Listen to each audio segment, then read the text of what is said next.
Raras vascaínas, raros vascaínos, aqui estamos de novo, episódio número 9 do Vasco para Poucos, um programa oferecido pelo escritório de advocacia Viveiros e Palermo, a sua assessoria jurídica.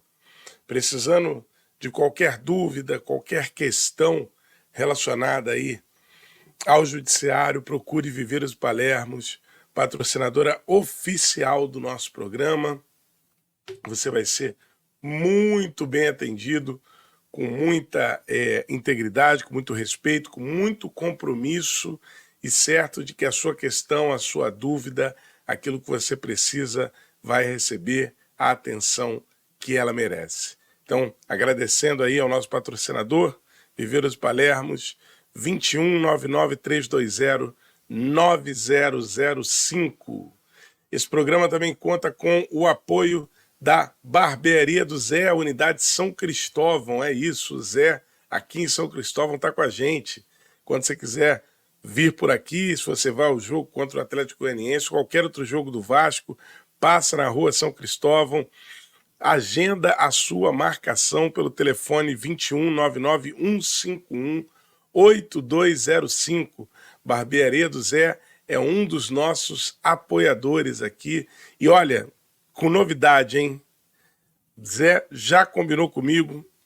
Esse canal aqui já superou as expectativas. Lembra que lá no início a gente falava em meia dúzia de pessoas seguindo e acompanhando a gente. Já estamos aí beirando os 100 inscritos. Quando chegarmos a 150 inscritos, vai ter um corte de cabelo gratuito lá na unidade São Cristóvão da Barbearia do Zé. Então, faz o negócio, compartilha esse vídeo, compartilha essa informação, já se inscreve no canal, já ativa o sininho para você ficar sabendo do que está rolando, já dá seu like, se não gostar, dá o dislike, mas o importante é você deixar aqui a sua opinião. Compartilha com quem você quiser. Se você ainda não se inscreveu, se inscreve, porque quando a gente chegar a 150 inscritos no canal, a Barbearia do Zé, unidade de São Cristóvão, vai dar um corte de cabelo gratuito, tá bom? Ajude o nosso canal Vasco para Poucos chegar a mais gente. Somos poucos, mas nós temos voz para falar as coisas que precisam ser ditas sobre o nosso amado, sobre a nossa paixão, o Clube de Regatas Vasco da Gama. Então já se inscreve, já ativa aí o alerta, já deixa o seu like, já compartilha com quem você conhece e ajuda a gente a chegar a 150 inscritos para quem sabe você ganhar aí o seu corte de cabelo lá na Barbearia do Zé, um dos nossos apoiadores. E tem mais. Se você quiser ver a sua marca aqui no canal Vasco para Poucos, um canal que fala as coisas que precisam ser ditas sobre o Vasco da Gama, não tem problema nenhum. É só você apontar a sua câmera para esse QR Code que vai ficar aqui durante todo o nosso programa e você fala com o nosso setor comercial. E aí você vê como são as vantagens e paga pouquinho para você estar aqui com a gente e ajuda muito a fazer com que a nossa opinião chegue a mais gente. Tá bom, pessoal? Bom, recados iniciais dados, vamos então à nossa edição número 9 do Vasco para Poucos. Tá aqui, ó. Ainda se fala de futebol? Essa é a pergunta que eu fiquei, principalmente depois do fatídico empate contra o Bragantino, né? Ainda se fala de futebol hoje em dia, né?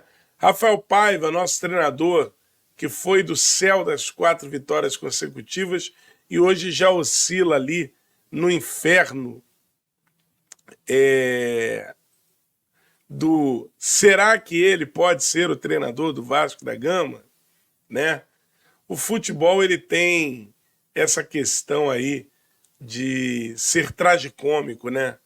Ele lembra muito o nosso teatro, porque as pessoas que estão no nosso futebol sabem disso, que você vai do besta ao bestial a depender de um resultado. Isso é histórico, isso não é novidade, não. O que mudou no futebol, desde que eu comecei a acompanhar o futebol ali na segunda metade da década de 80, é que o futebol perdeu o seu amadorismo. E aí muita gente vai considerar que isso é positivo, o futebol perdeu o seu amadorismo, porque agora o futebol é profissional. Quanto a isso eu tenho bastante dúvidas. Mas quando eu digo de amadorismo, eu não estou falando sobre a falta de infraestrutura, nem as questões mais pueris que faziam parte do nosso futebol, não. O futebol perdeu o seu amadorismo no sentido do amor.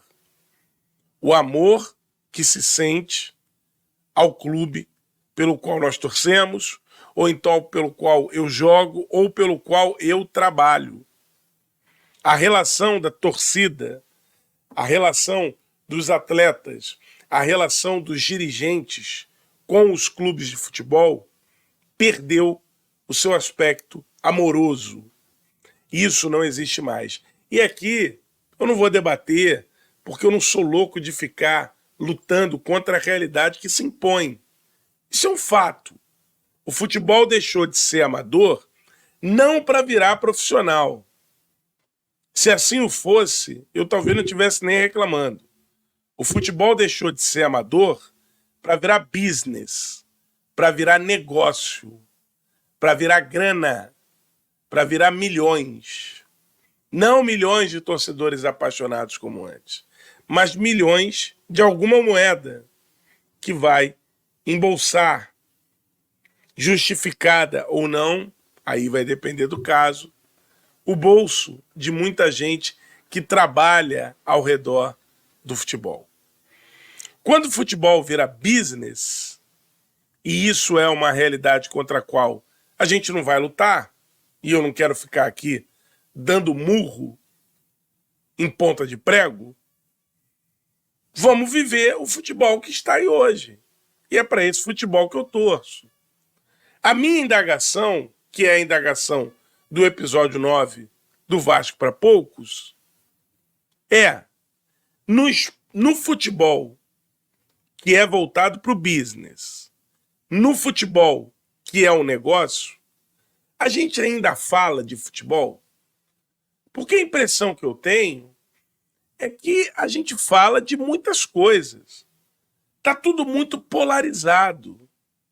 O Rafael Paiva era um gênio para a torcida. Quando ele conseguiu 4 vitórias consecutivas, quando ele conseguiu quebrar recordes, como, por exemplo, ganhar do Internacional no Beira-Rio, quando ele conseguiu ganhar do Corinthians depois de 14 anos, a torcida estava em festa, estava empaivecida, estavam todos apaixonados.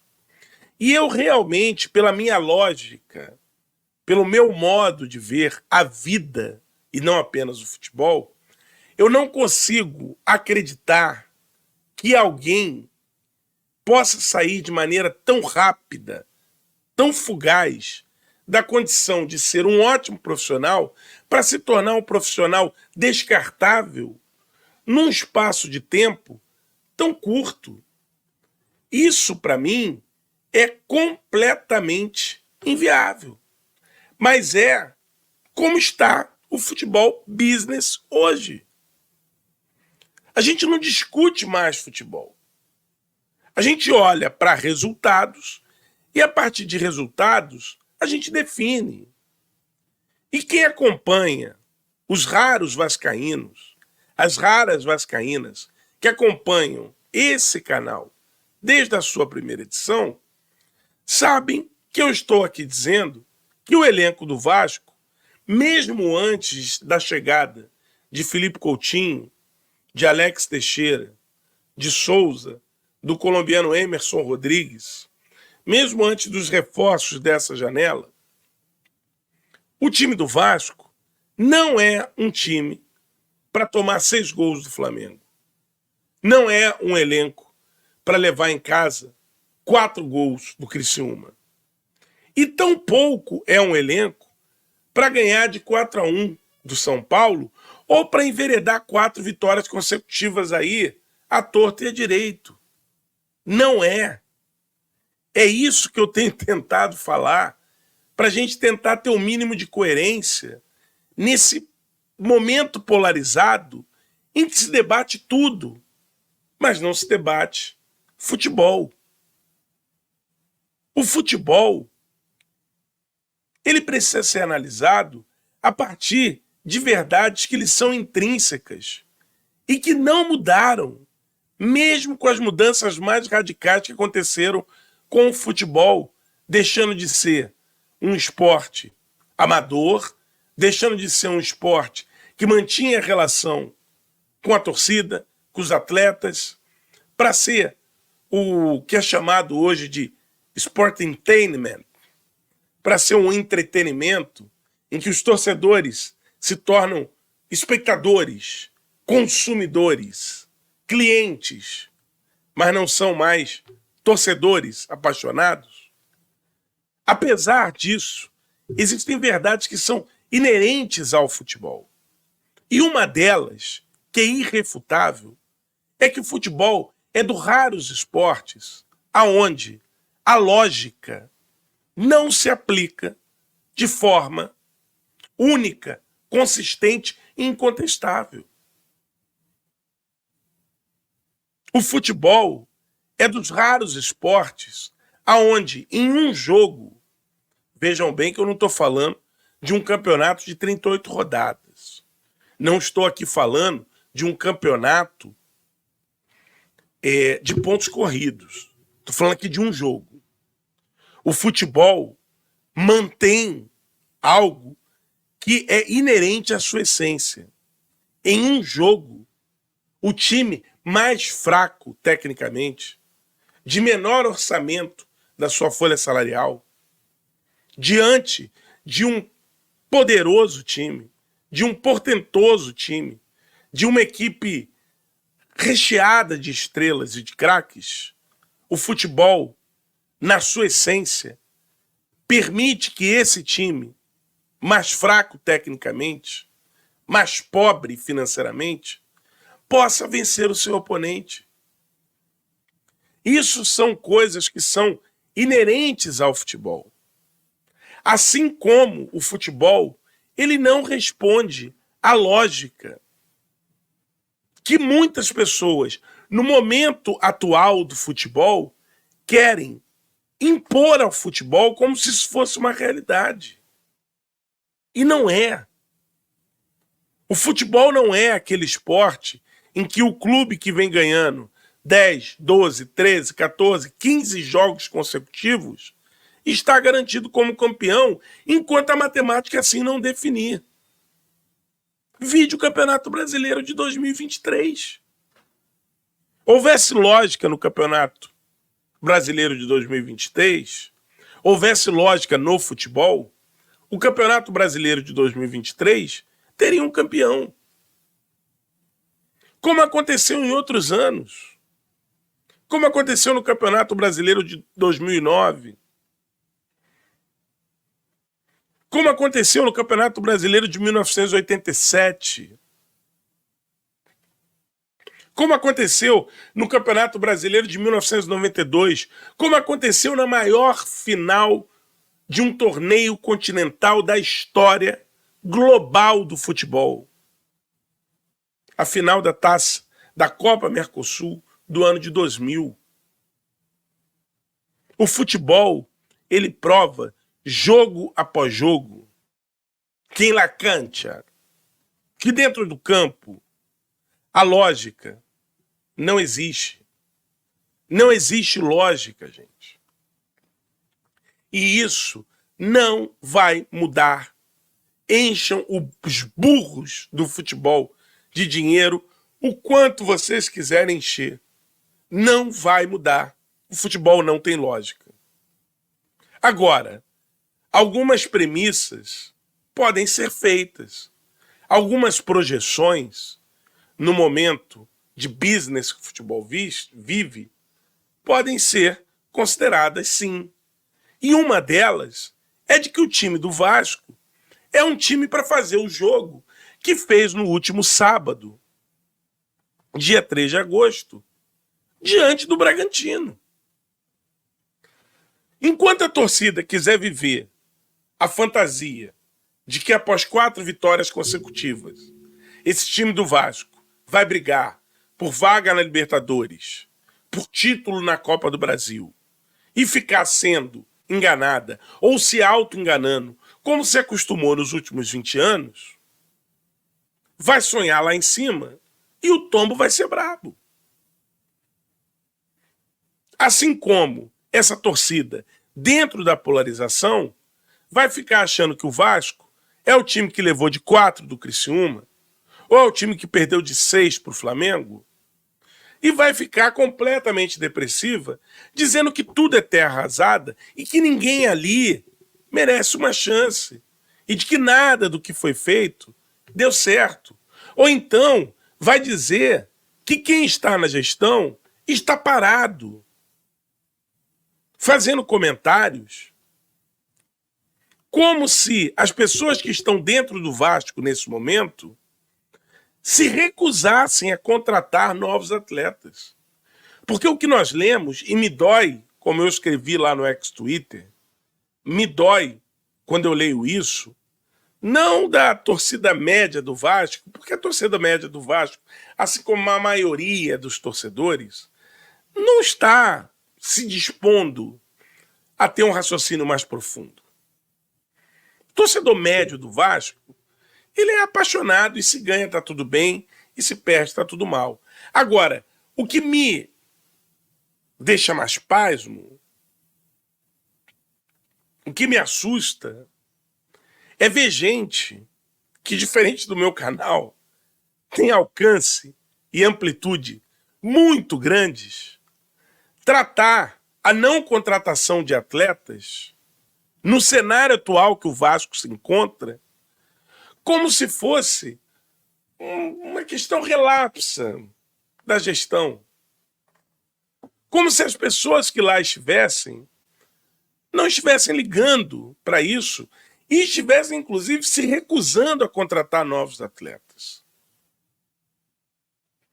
Esse Vasco, que há pouco tempo atrás tinha o seu futebol comandado por uma empresa que virou pó, por uma empresa que se revelou fraudulenta, por uma empresa que foi despejada do seu escritório em Miami por falta de pagamento locatício. Agora imaginem vocês um clube que é depauperado há 20 anos, tendo que ser organizado num cenário em que você descobre que a empresa para a qual você foi vendido no seu futebol era uma mentira, era uma falácia. É por isso que lá no ex-Twitter eu coloquei o vídeo de agosto, do dia 30 de agosto, 31 de agosto de 2022, em que o ex-vice-presidente-geral da gestão anterior diz que o Vasco ia rivalizar com clubes do Grupo City, como o Manchester City. Essas pessoas têm que ser escutadas. Eu gostaria de escutar do Carlos Osório, eu gostaria de escutar do senhor Duque Estrada, gostaria de escutar do senhor Salgado, gostaria de escutar das pessoas que romperam com ele, dos seus vice-presidentes que o elevaram e o alçaram a uma condição que ele nunca teve dentro do Vasco. Registre-se. Registre-se. Nunca teve. Nunca teve dentro do Vasco.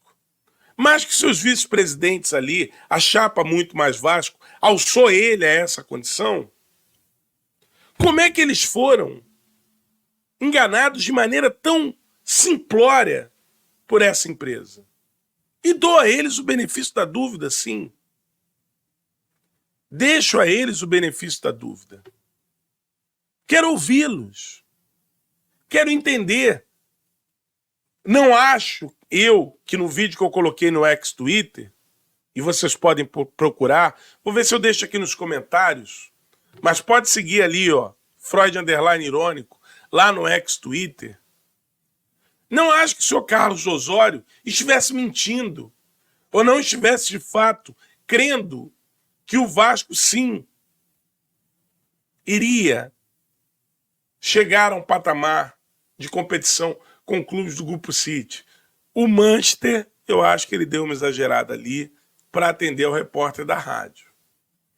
Agora, Grupo City, a gente conta o Bahia, por exemplo, e a gente não está competindo de igual para igual com o Bahia. A verdade é essa.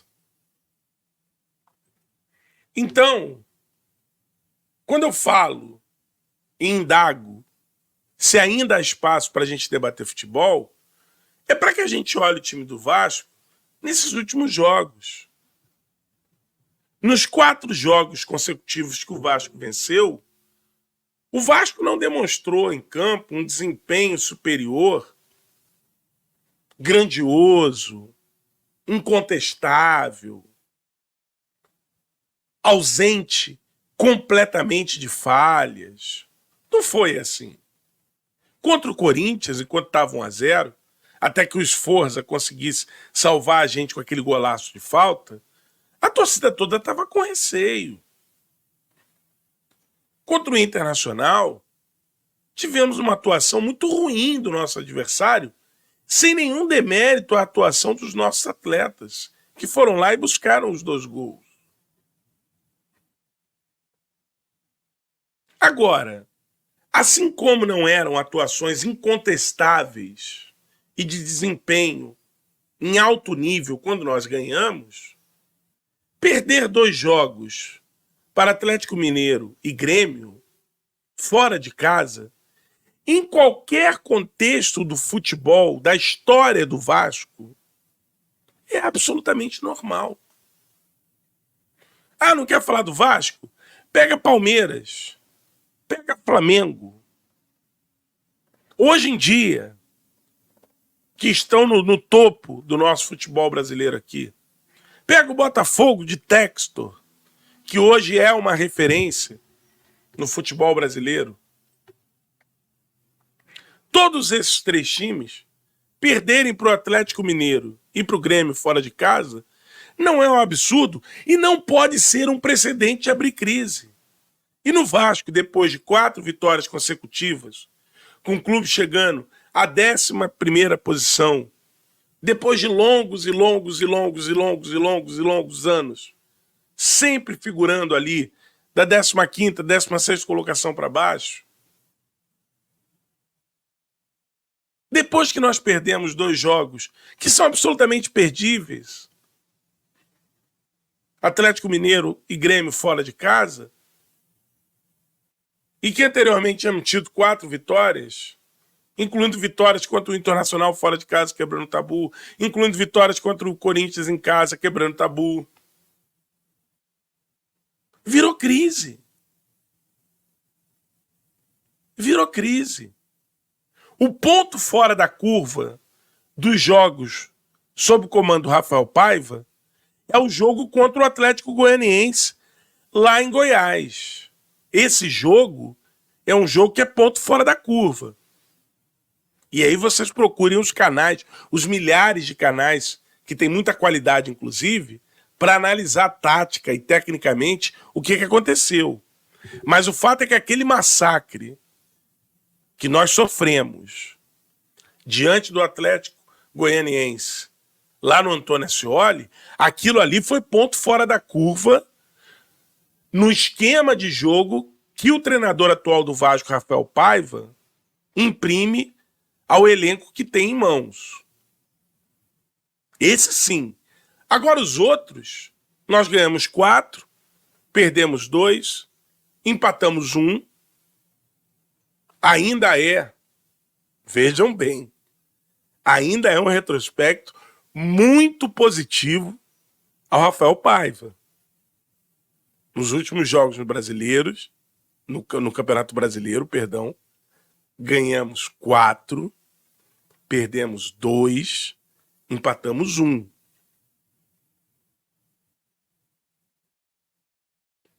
O time se comportou como vem se comportando.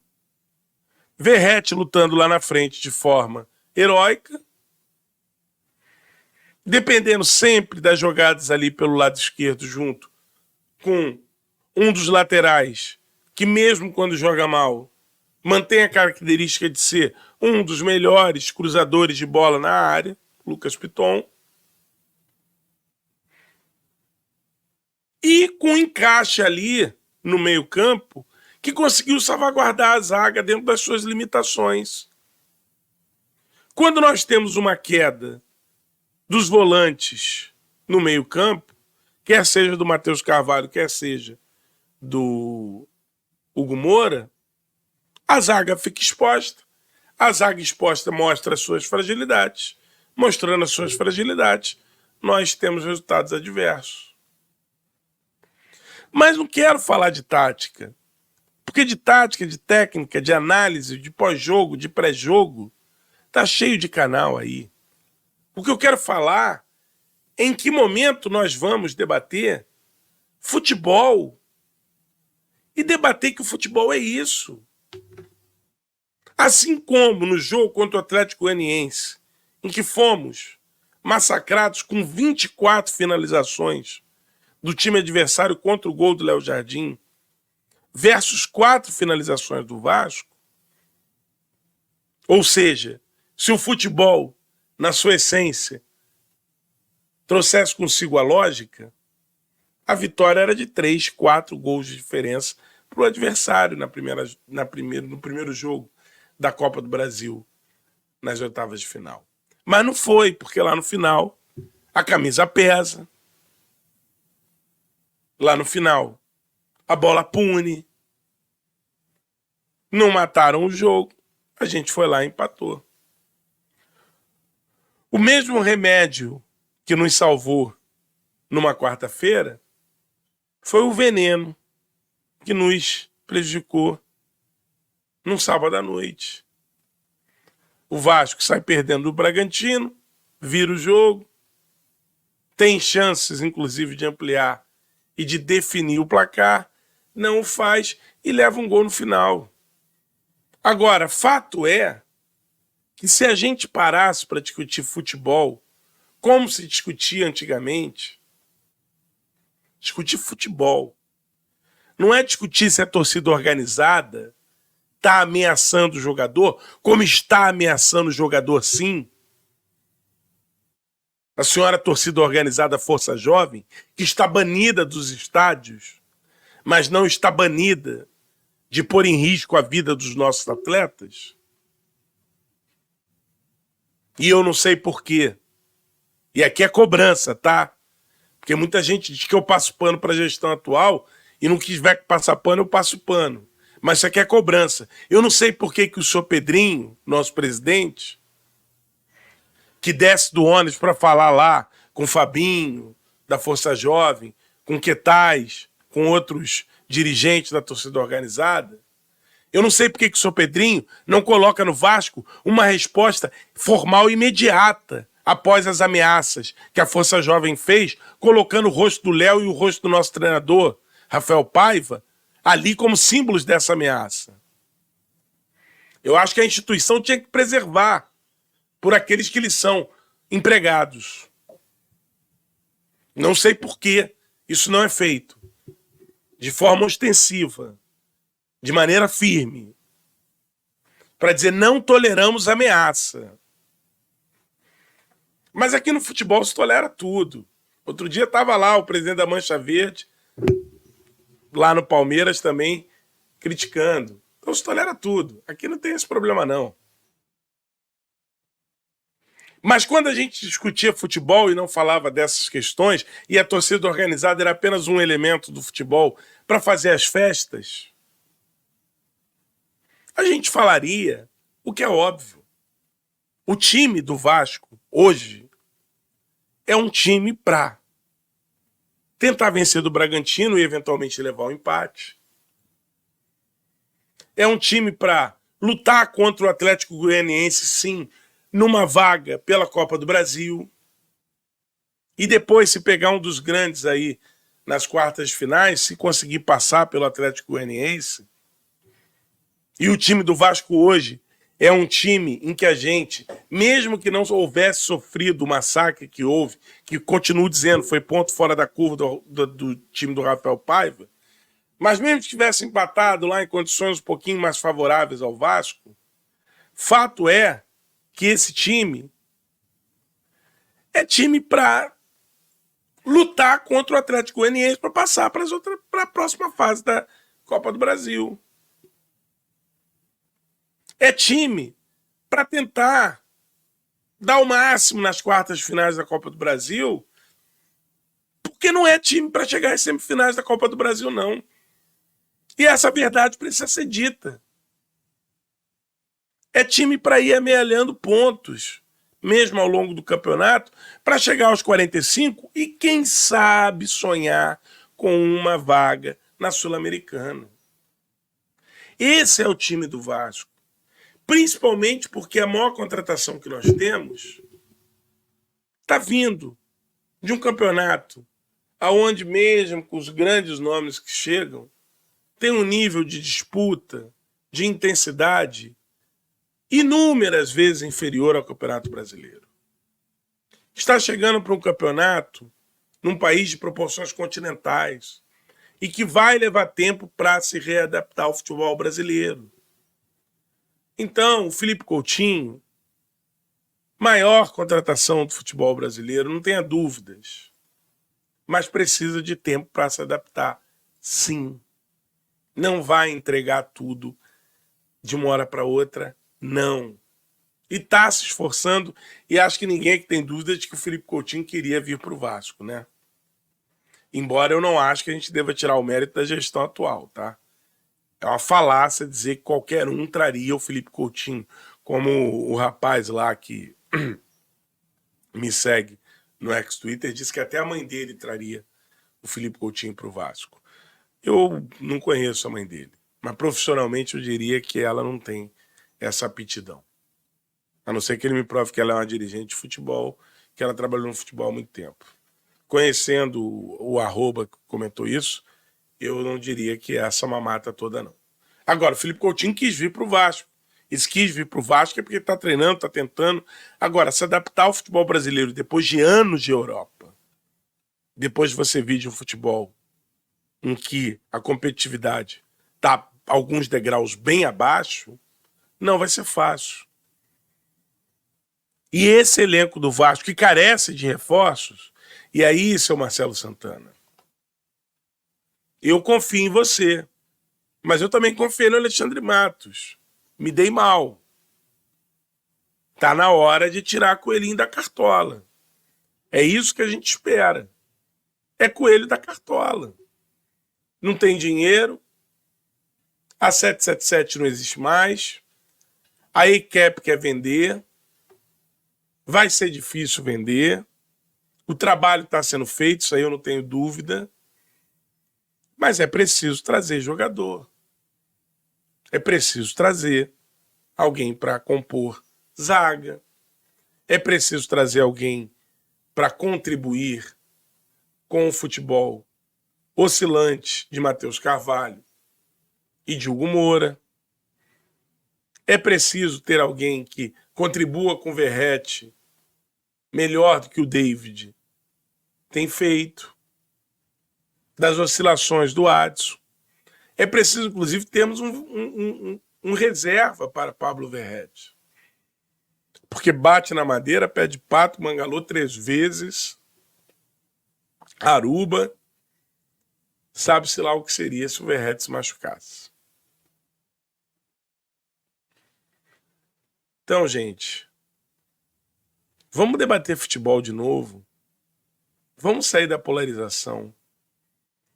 Rafael Paiva não é treinador melhor do mundo.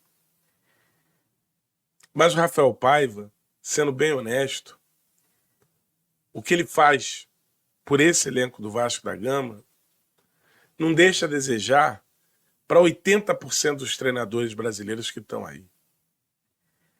Se for para trazer alguém desse bolo, desses 80%, deixa o Rafael Paiva.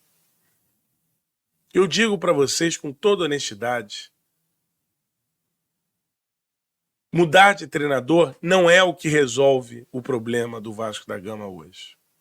Não por acaso o Vasco lidera o clube que mais vezes mudou de treinador nos últimos 24 anos, no século XXI, né? São 40 treinadores e 54 trocas. O resultado está aí. 5 Série B jogadas, 4 quedas e raros títulos, soluços de alegria para essa torcida. Então, vamos falar um pouquinho mais de futebol. Vamos deixar a torcida organizada de lado. Vamos parar de acreditar que as coisas são só resultado. E vamos entender qual é a realidade do Vasco hoje. A realidade do Vasco hoje é lutar com unhas e dentes para ficar ali, algo próximo do 12º, 13º colocado. Para nos dar o alívio de não ficarmos do 15º colocado para baixo. Precisamos disso por pelo menos 3 anos consecutivos. Para a gente começar a pensar em sonhar em algo um pouquinho maior. Mas vamos falar de futebol. Não vamos entrar na polarização de efetiva Paiva após 4 vitórias, nem de xingá-lo de burro após 2 derrotas e um empate, que estão dentro do contexto, estão dentro do processo, estão dentro do que é esperado desse elenco que o Vasco montou. Vamos aceitar o Vasco como ele é, porque essa é a única forma da gente tentar trazer de volta o Vasco como ele deveria ser, pela sua história, pela sua glória, pela sua trajetória. É isso, pessoal. Com essa proposta de voltar a falarmos sobre futebol, é que chegamos ao fim da 9ª edição do Vasco para Poucos, um programa oferecido por Viveiros Palermo Advogados, a sua assistência jurídica, advocacia com integridade, respeito e compromisso. Entre em contato com Viveiros Palermo Advogados no telefone 99320-9005, DDD 21, daqui do Rio de Janeiro. Você vai ser bem atendido. Com o apoio da Barbearia do Zé, Unidade São Cristóvão, agende seu corte por lá. Quando vier a São Januário, vá participar de um jogo com barba, cabelo e bigode bem feitos.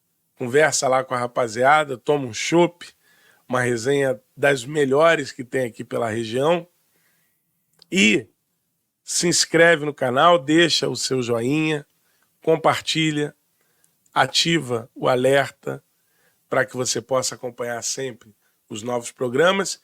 Lembrando que, ao chegar a 150 inscritos, vamos ter o sorteio de um corte gratuito para algum sorteado na Unidade São Cristóvão, aqui no Rio de Janeiro, da Barbearia do Zé. E me siga, segue a gente aí nas nossas redes, lá no ex-Twitter, Freud_Irônico, e no Instagram, Vasco para Poucos, para que a gente possa falar daquilo que o Vasco precisa que seja dito. Somos poucos, mas temos voz. O Vasco é para todos, mas aqui o Vasco é para poucos. Para poucos que querem debater o Vasco de verdade. A gente se vê na próxima edição. Até lá. Obrigado pela sua audiência. Saudações vascaínos a todos e todas e até a edição número 10. Tchau, tchau, pessoal.